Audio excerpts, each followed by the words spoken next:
Namboori sir അവിടെ location ചെല്ലുമ്പം നടനായിട്ടാണ് ചെല്ലുന്നതെങ്കിലും അധ്യാപകനാണല്ലോ. നമുക്കൊക്കെ ഇപ്പോഴും എന്തൊക്കെ വന്നാലും നമ്മളെ പഠിപ്പിച്ച ഒരു അധ്യാപകനെ ഏതെങ്കിലും ഒരു സ്ഥലത്ത് കാണുമ്പോൾ അറിഞ്ഞോ അറിയാതെയോ ഇരുന്നെടുത്ത് എണീറ്റ് പോവുക എന്ന് പറയുന്ന ഒരു പ്രോസസ് ഉണ്ട്. അധ്യാപകർ പലപ്പോഴും ഇരുന്നോളം പറഞ്ഞാലും ഉണ്ട്. അപ്പോൾ ഈ അധ്യാപകനെ ഡയറക്റ്റ് ചെയ്യുമ്പം ഇപ്പം ഒരു നടനെന്നുള്ള നിലയിൽ അത്ര എക്സ്പീരിയൻസ്ഡ് അല്ലായിരുന്ന നമ്പൂരി സാറിന് എന്തെങ്കിലും ചെറിയ തെറ്റുകളൊക്കെ വന്നു കഴിഞ്ഞാൽ അത് പറഞ്ഞു തരുമ്പം വിദ്യാർത്ഥിയുടെ വിനയം ഉപയോഗിക്കുമായിരുന്നോ അതോ എഴുത്തുകാരന്റെ ഒരു പവർ തന്നെയാണോ പറഞ്ഞു തന്നോണ്ടിരുന്നത്? അല്ലല്ല, ഡെന്നിസ് ആ സീനിലേക്ക് വരാറില്ല. ഞാൻ അഭിനയിക്കുന്ന സീനില് എവിടെയെങ്കിലും ഒളിഞ്ഞിരുന്ന് കാണുന്നുണ്ടോന്ന് എനിക്കറിയില്ല. ശരിയാണ്. പക്ഷെ നേരെ ഫ്രണ്ടിലെങ്ങും വരില്ല, ക്യാമറയുടെ ബാക്കിലും കാണുകയല്ല. ജോഷി സാറിന്റെ സിനിമയിലാണല്ലോ ആദ്യമായിട്ട് ഞാൻ കമേഴ്ഷ്യൽ സിനിമയിൽ വരുന്നത്, നരക്കൂട്ട്. അതിന്റെ സ്ക്രിപ്റ്റ് ആണല്ലോ ഡെന്നിസ്. ഗുരുദക്ഷിണ എന്നുള്ള രീതിയിലാണ് പറഞ്ഞിരിക്കുന്നത്. പിന്നീട് ഡെന്നിസ് പറഞ്ഞതായിട്ടറിയാം, ഇത് ഞാൻ എൻ്റെ സാറ് നമ്പൂരി സാറിന് കൊടുക്കുന്ന ഗുരുദക്ഷിണയാണ്.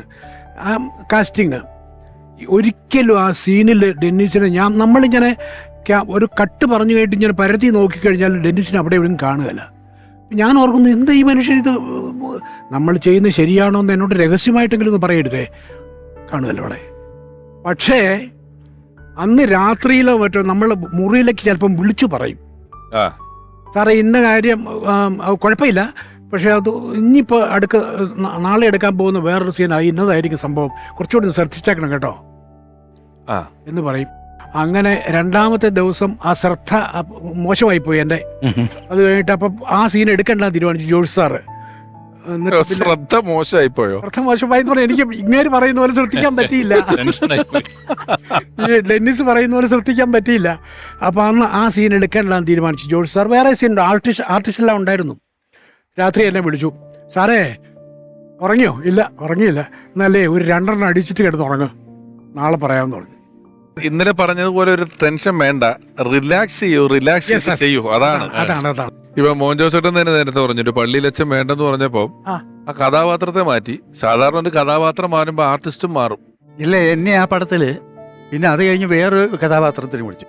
ഞാൻ പറഞ്ഞു എനിക്കത് ചെയ്യാൻ താല്പര്യമില്ലെന്ന് പറഞ്ഞ് അതും ഉപേക്ഷിച്ചു.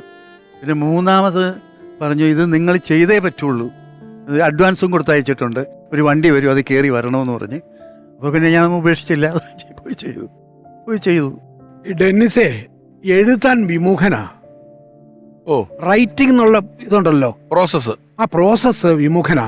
അതുകൊണ്ട് പലപ്പോഴും എഴുതുകയില്ല എന്ന് ഞാൻ പറയുന്നില്ല, പലപ്പോഴും സ്ക്രിപ്റ്റ് റൈറ്റർ എന്നുള്ള പേരല്ല, സ്ക്രിപ്റ്റ് പറയുന്നയാളെന്നുള്ള രീതിയിൽ വേണം കാണാൻ. അത് എഴുതിക്കുകയാണെങ്കിൽ തന്നെ അസിസ്റ്റൻസിനെ കൊണ്ട് എഴുതിക്കൊള്ളൂ. ഇങ്ങനെ പറഞ്ഞു കൊടുക്കുകയാണ് സീൻ ഇന്നത് സംഭവം 1 ലൈൻ ഉണ്ടാവുമല്ലോ, എന്നിട്ട് പുള്ളി അങ്ങ് പറയുകയാണത്. അതിൻ്റെ ഡയലോഗ്, ഇന്നയാളുടെ ഡയലോഗ്, മറ്റേ ഡയലോഗ്. ഈ ഡയലോഗ് പറയുന്നതിൻ്റെ കൂടെ ഡെന്നിസ് അഭിനയിക്കുകയും ചെയ്യും. അഭിനയിക്കെന്ന് പറഞ്ഞാൽ ഒരു കുറച്ച് ഓവറാ പുള്ളിയുടെ അഭിനയങ്ങൾ. സ്വതേ നമ്മളോട് വർത്തമാനം പറയുമ്പോഴും അതെ, ഈ മുഖത്തെ മസിൽസൊക്കെ അങ്ങനെയൊക്കെ ഇല്ലേ, വർത്തമാനം പറയുമ്പോൾ ഒരു ഓവർ ആക്ഷൻ കാണിക്കുന്ന ആളാണ്.